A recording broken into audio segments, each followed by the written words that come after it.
Good morning students. आपका स्वागत है आज के इस लेक्चर में। मैं रजनीश कुमार और आज का हमारा टॉपिक है वायरस। अपने वायरस के बारे में आज क्या करेंगे, अध्ययन करेंगे। वायरस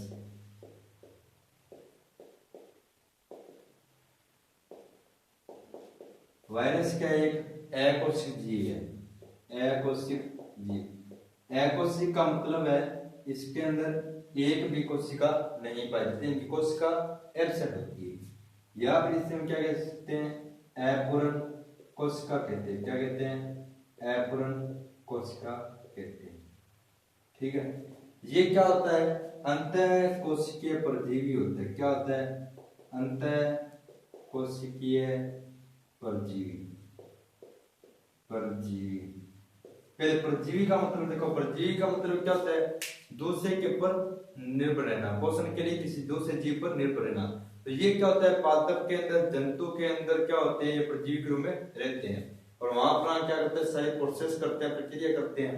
इसलिए इसे हम क्या कहते हैं? अंतः कोशिकीय परजीवी कहते हैं। ठीक है, अब वो अपूर्ण कोशिका है, इनकी कोशिका का एक भी लक्षण नहीं पाया जाता, इसलिए एक कोशिका नहीं, लेकिन एक होता है लक्षण, बाकी सारे नहीं होते।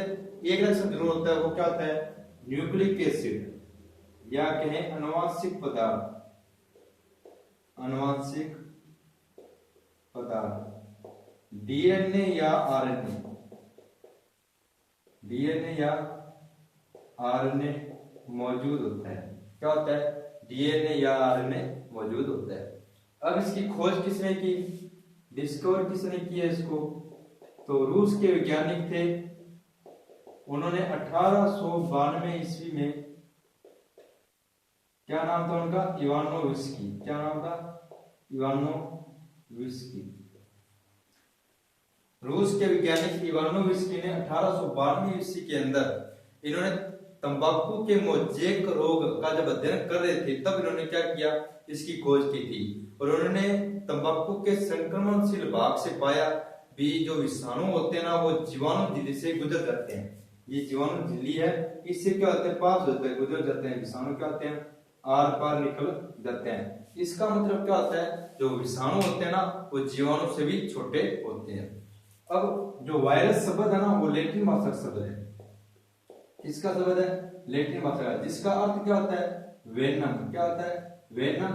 या फिर क्या होता है? पॉइजन। क्या होता है? पॉइजन, विष या जहर। पॉइजन मतलब क्या होता है? जहर। वेनम मतलब विष, विष या जहर। तो जो वायरस शब्द है वो क्या लैटिन भाषा शब्द है, जिसका अर्थ क्या होता है? विष अथवा जहर होता है। ठीक है, अब क्या है? यह सजीव और निर्जीव के बीच की कड़ी है। क्या? सजीव और निर्जीव के बीच की कड़ी है। सजीव और निर्जीव के बीच की कड़ी है। हमें क्या पढ़ना है भी? ऐसे कौन से लक्षण हैं जो इसे सजीव दर्शाते हैं और ऐसे कौन से लक्षण हैं जो इसे निर्जीव दर्शाते हैं? तो हमें वो लक्षण पढ़ने हैं, तो हम पढ़ते हैं। चलिए,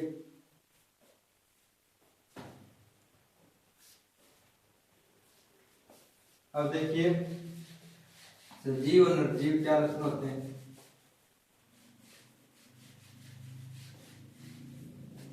सजीव के लक्षण क्या होते हैं? पहले सजीव के पढ़ लेते हैं। इसके अंदर क्या होता है? आनुवंशिक पदार्थ यानी कि न्यूक्लिक एसिड क्या होते हैं? डीएनए या आरएनए मौजूद होता है। जंतु कोशिका के अंदर डीएनए या आरएनए पाया जाता है। पादप कोशिका के अंदर ओनली फॉर आरएनए पाया जाता है। ठीक है, इस वजह से जो वायरस होते हैं ना, वो जनन कर सकते हैं, उत्परिवर्तन की क्षमता रखते हैं और क्या करते हैं? वो जनन कर सकते हैं, उत्परिवर्तन कर सकते हैं और सानुगति का क्षमता रखते हैं। क्या रखते हैं?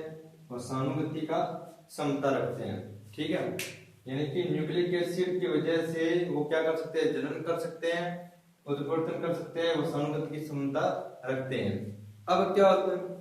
जो वायरस होते हैं ना, वो किसी जीवित कोशिका के अंदर तो सक्रिय रहते हैं और क्या करते हैं? एंजाइम संश्लेषण करते हैं। क्या करते हैं? एंजाइम का निर्माण करते हैं। लेकिन जीवित कोशिका के बाहर वो क्या होते हैं? संवर्धन माध्यम में वृद्धि नहीं कर सकते, वहां निष्क्रिय पड़े रहते हैं, वहां उनकी वृद्धि नहीं होती है। तो ये क्या होता है? जीवित कोशिका के अंदर तो सक्रिय है, लेकिन बाहर क्या होते हैं? निष्क्रिय होते हैं। ये तो हो गया सजीव के लक्षण। अब आता है निर्जीव के लक्षण। निर्जीव के लक्षण क्या होते हैं? आपको पता है भी ये अकोशिक है, मतलब कि एक भी कोशिका नहीं होती। तो जब कोशिका ही नहीं है तो ये न तो श्वसन करेगा, न ही उपापचय करेगा, ना इसके अंदर प्रोटोप्लाज्म होता है। प्रोटोप्लाज्म होता है जीव जरिए क्या होता है? अनुपस्थित होता है। कोशिका कला नहीं पाई जाती। क्या नहीं पाई जाती? कोशिका कला नहीं पाई जाती, एंजाइम नहीं पाई जाती, इसलिए ये क्या होते हैं? अकोशिक होते हैं। ठीक है, इस वजह से ये क्या करते हैं? न तो श्वसन कर पाते हैं, न कुछ और कर पाते हैं। ठीक है, अब क्या होता है? इन्हें क्या कर सकते हैं हम? इसे एक कणों की तरह ना एक बोतल के अंदर भर के कई वर्षों तक इसे रख सकते हैं, सुरक्षित रख सकते हैं। इसको एक होते निर्जीव पदार्थ की तरह क्या कर सकते हैं? एक निर्जीव पदार्थ की तरह एक बंद पात्र के अंदर इसको इकट्ठा करके अपने कई वर्षों तक इसको सेफ रख सकते हैं। तो ये सजीव हो गया, ये क्या हो गया? निर्जीव का लक्षण हो गया। तो ये क्या होता है? सजीव और निर्जीव के बीच में कड़ी होती है। अब तक अपने जितना पढ़ा उसके अंदर दो ही चीजें पूछेंगे। वायरस क्या सजीव और निर्जीव के बीच की कड़ी है? किसने खोजा? इवानोविस्की ने 1892 ईस्वी में इसको खोजा। अब आगे चलते हैं इसकी संरचना पर। इसकी संरचना क्या होती है? तो इसकी क्या पढ़नी है? संरचना पढ़नी है। संरचना क्या होती है? संरचना क्या होती है?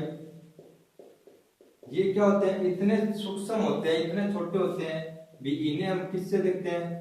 इलेक्ट्रॉन सूक्ष्मदर्शी से देखते हैं। क्या देखते हैं? इलेक्ट्रॉन सूक्ष्मदर्शी से इसका अध्ययन करते हैं। इसका आकार 30 नैनोमीटर से कितना होता है? 300 नैनोमीटर के मध्य का होता है। अब ये क्या होता है? कणों के रूप में होता है। वायरस के छोटे कण को क्या कहा जाता है? वायरोन कहते हैं। क्या कहते हैं? वायरोन कहते हैं। क्या कहते हैं? वायरोन, विरियन, ये रहा। क्या कहते हैं? विरियन कहते हैं। ये 30 नैनोमीटर से 300 नैनोमीटर का होता है। वायरस के प्रत्येक कण को क्या कहते हैं? वायरोन कहते हैं, विरियन कहते हैं। अब क्या होता है? कण के चारों ओर क्या होता है? प्रोटीन का खोल होता है, या प्रोटीन का क्या होता है? कवच होता है, जिससे हम क्या कहते हैं? कैप्सिड कहते हैं। क्या कहते हैं? कैप्सिड। और कैप्सिड की इकाई क्या होती है? कैप्सोमियर। क्या होती है? कैप्सोमियर। कैप्सोमियर। और एक कैप्सोमियर के अंदर 158 अमीनो एसिड होते हैं। एक कैप्सोमियर के अंदर 158 अमीनो एसिड होते हैं। ठीक है, प्रोटीन के कवच के अंदर क्या होते हैं? न्यूक्लिक एसिड होते हैं, डीएनए या आरएनए पाए जाते हैं। क्या होते हैं? डीएनए या आरएनए पाए जाते हैं। अब क्या होता है? अगर कैप्सिड ना हो, ऐसे वायरस जिसके अंदर क्या ना हो? कैप्सिड ना हो, तो कैप्सिड लेस क्या होता है? कैप्सिड लेस वायरस को क्या कहते हैं? वायरोइड कहते हैं। क्या कहते हैं? वायरोइड कहते हैं। क्या कहते हैं? वायरोइड कहते हैं। जिसके अंदर न्यूक्लिक एसिड ना हो, उन प्रोटीन संक्रमणशील कण को क्या कहते हैं? प्रियोन्स कहते हैं। क्या कहते हैं? प्रियोन्स कहते हैं। तो आपने यहाँ पर देखा, अगर कैप्सिड नहीं होगा तो क्या कहलाते हैं? वायरोइड कहलाते हैं। क्या कहलाते हैं? वायरोइड। अगर न्यूक्लिक एसिड नहीं होगा तो वो क्या कहलाते हैं? प्रियोन्स कहलाते हैं। क्या कहलाते हैं? प्रियोन्स कहलाते हैं। ये हो गया इसका संरचना होगी। अब हम क्या पढ़ेंगे? इसके टाइप पढ़ेंगे। क्या पढ़ेंगे? टाइप, प्रकार पढ़ेंगे हम इसके। कितने प्रकार के होते हैं? दो तो आप सभी जानते हैं। पादप के अंदर पाया जाएगा तो पादप वायरस, और जंतु के अंदर पाया जाएगा तो क्या होगा? जंतु वायरस होगा। अब पहले देखेंगे पादप वायरस। पादप वायरस, पादप वायरस के अंदर जो न्यूक्लिक एसिड होता है वो कौन सा पाया जाता है? आरएनए पाया जाता है। इसका एग्जाम्पल क्या आएगा? तंबाकू mosaic virus, tobacco mosaic virus होता है। इसकी संरचना कैसी होती है? ये देखिए इसकी संरचना है। ये क्या होता है? कैप्सिड होता है। क्या होता है? कैप्सिड। ये क्या होता है? Single standard RNA. क्या होता है? सिंगल स्टैंडर्ड आरएनए होता है। ये लंबाई होती है 3000 नैनोमीटर। यह लंबाई होती है 20 नैनोमीटर होती है। तो तो देखिए तंबाकू मोजेक वायरस के अंदर जो होता है इसका साइज कितना होगा 20 नैनोमीटर इंटू 3000 नैनोमीटर। इसके अंदर लगभग 2000 कैप्सोमियर पाए जाते हैं। क्या पाए जाते हैं 2000 कैप्सोमियर पाए जाते हैं। ठीक है, अब इसके अंदर क्या होता है न्यूक्लिक एसिड कौन सा पाया जाता है सिंगल स्टैंडर्ड आरएनए। क्या पाया जाता है सिंगल स्टैंडर्ड आरएनए पाया जाता है। तो ये हुआ पादप वायरस का। अब आता है जंतु वायरस। एक टाइप तो ये हो गया, दूसरा आएगा जंतु वायरस। क्या आएगा जंतु वायरस। जंतु वायरस में ज्यादा कुछ नहीं है। जंतु वायरस में क्या ज्यादा कुछ नहीं है। जंतु वायरस में क्या होता है अब एक चीज ध्यान रखें न्यूक्लिक एसिड क्या होता है डीएनए होता है और कभी कभी आरएनए भी मौजूद होता है। और ये किसके अंदर मिलता है चेचक रोग होता है पोलियो होता है और क्या होता है इन्फ्लुएंजा होता है। उसके अंदर क्या होता है ये वायरस मिलते हैं। इनका आकार कैसा होता है सटाकार होता है। क्या होता है षटभुजाकार। कैसा होता है षटभुजाकार। ठीक है, अब आता है तीसरा टाइप। कौन सा आता है तीसरा टाइप। तीसरा टाइप कौन सा होता है जो आपने पढ़ा भी होगा और नहीं पढ़ा होगा दोनों ही बात है।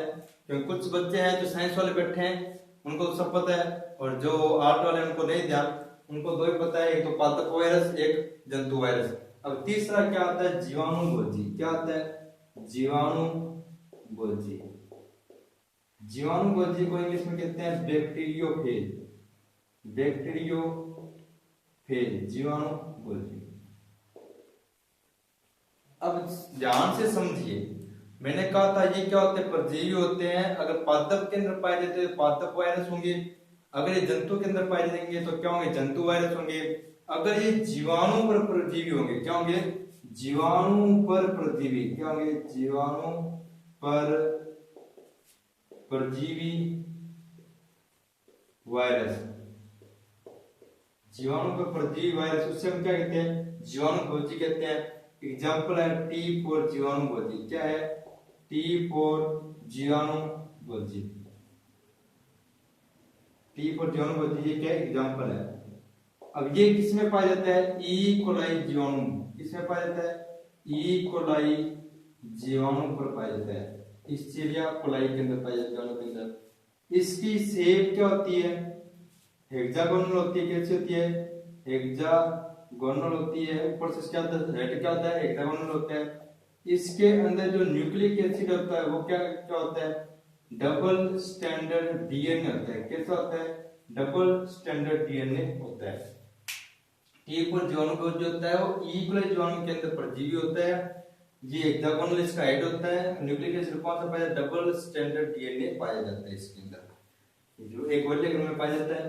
अब हम क्या पढ़ेंगे टी फॉर जीवाणुभोजी की संरचना पढ़ेंगे। क्या करेंगे टी फॉर जीवाणुभोजी की संरचना पढ़ेंगे। संरचना कैसी होती है ये देखिए मैंने कहा था हेक्सागोनल। ये हेक्सागोनल हो गया।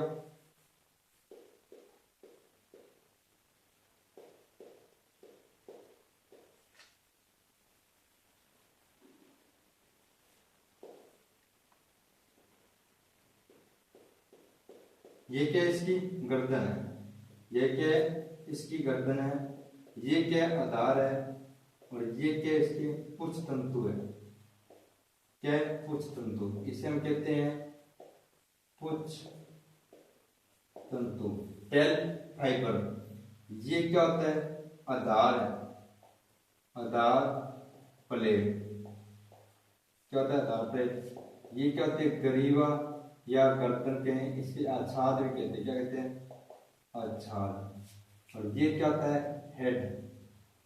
इसे कहते हैं कैप्सिड। क्या कहते हैं कैप्सिड। और इसके मध्य में क्या पाया जाता है डबल स्टैंडर्ड डीएनए। क्या पाया जाता है डबल स्टैंडर्ड डीएनए। और इसे क्या कहते हैं कॉलर। क्या कहते हैं कॉलर। तो बिल्कुल ये जो जीवाणुभोजी टी फॉर जीवाणुभोजी होता है उसकी संरचना कैसी होती है। ये हेड है हेक्सागोनल। इसके अंदर क्या पाया जाता है डबल स्टैंडर्ड डीएनए पाया जाता है। इस हेड को क्या कहते हैं कैप्सिड कहते हैं। ये कॉलर बना दी। ये पूरी है ना ये इतनी ये क्या है ग्रीवा जिसे आच्छाद भी कहते हैं। ये साइड में जो निकले पुच्छ तंतु हैं ये कितने हो सकते हैं संख्या में 6 से 8 हो सकते हैं। और ये नीचे वाली जो है ये क्या है आधार प्लेट होती है। ये क्या होता है जीवाणुभोजी होता है। तो एक बार फिर रिवाइज कर लेते हैं। वायरस की खोज किसने की? रूस के वैज्ञानिक इवानोविस्की ने 1892 में की। एक तो इंपॉर्टेंट क्वेश्चन ये ध्यान रखना आपने, ठीक है। दूसरा ध्यान रखना है भी ये सजीव और निर्जीव के बीच की कड़ी है। फिर तीसरा ध्यान रखना है 3 प्रकार के वायरस होते हैं, कौन कौन से? पादप वायरस, जंतु वायरस और जीवाणुभोजी। जीवाणुभोजी क्या होते हैं? जीवाणु पर वायरस को क्या कहते हैं? जीवाणुभोजी कहते हैं। जो टी4 जीवाणुभोजी होता है ना, उसके अंदर डबल स्टैंडर्ड डीएनए पाया जाता है और ये किसमें पाया जाता है? ई कोलाई जीवाणु पर पाया जाता है। ये आपको इतना ध्यान रखना है। अब देखो वायरस से संबंधित बहुत सारे रोग हैं, जैसे रेबीज नामक रोग है, मम्पस है और छोटी स्मॉल पॉक्स है, और एक एड्स वायरस आपने बहुत सुना होगा, एचआईवी वायरस के कारण होता है। अभी फिलहाल में कोरोना वायरस चल रहा है, उसकी वजह से कौन सी बीमारी होती है? कोरोना बीमारी होती है। उसका नाम क्या दिया गया?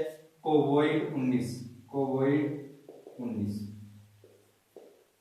तो जैसे कि आपको विदित है भी राजस्थान के अंदर 16 अप्रैल से लेकर 30 मई तक ग्रीष्मकाल अवकाश घोषित कर दिया गया है। तो कॉलेज संस्थान बंद है। तो आपके पास बहुत बेहतर बढ़िया मौका है, आप घर पर रह के पढ़िए। 24 घंटों के अंदर मात्र आप 8 घंटे पढ़ेंगे तो बहुत बेनिफिट मिलेगा आपको। सुबह, शाम, दोपहर और रात को 2-2 घंटे आप पढ़ोगे। जब पूरे दिन पढ़ने की कोई जरूरत नहीं है, 2-2 घंटे पढ़ोगे तो क्या होगा? आपका सारा मैटर हो जाएगा, रिवाइज हो जाएगा। आपको क्या करना है? बढ़िया पढ़ना है, उसके बढ़िया नोट्स बनाने हैं बैठ के, क्योंकि अब क्या आपके पास बिल्कुल टाइम है। और सभी शिक्षण संस्थान, जो कोचिंग संस्थान है, वो सभी क्या दे रहे हैं? ऑनलाइन क्लासेस दे रहे हैं। आप उसको पढ़िए, उसका नोट्स बनाइए, आप उसको पढ़िए, घर पर वापस रिवाइज कीजिए, क्योंकि आपको पता है आता सभी को सब कुछ है, लेकिन प्रैक्टिस नहीं होगी तब तक कुछ भी नहीं आएगा। और कोरोना वायरस है जो कोई बहुत बड़ी बीमारी नहीं है, बस आप ध्यान रखें, अपना घर में रहें, सुरक्षित रहें, सोशल डिस्टेंसिंग बनाए रखें, मास्क पहने, बस बचाव ही उपचार है। तो ज्यादा टेंशन लेने की जरूरत नहीं है। और लॉकडाउन 3 मई तक हो गया, तो घर पर बैठ के बढ़िया पढ़े, सभी ऑनलाइन क्लास स्टार्ट है। मिलते हैं अपने नेक्स्ट लेक्चर के साथ, तब तक के लिए धन्यवाद।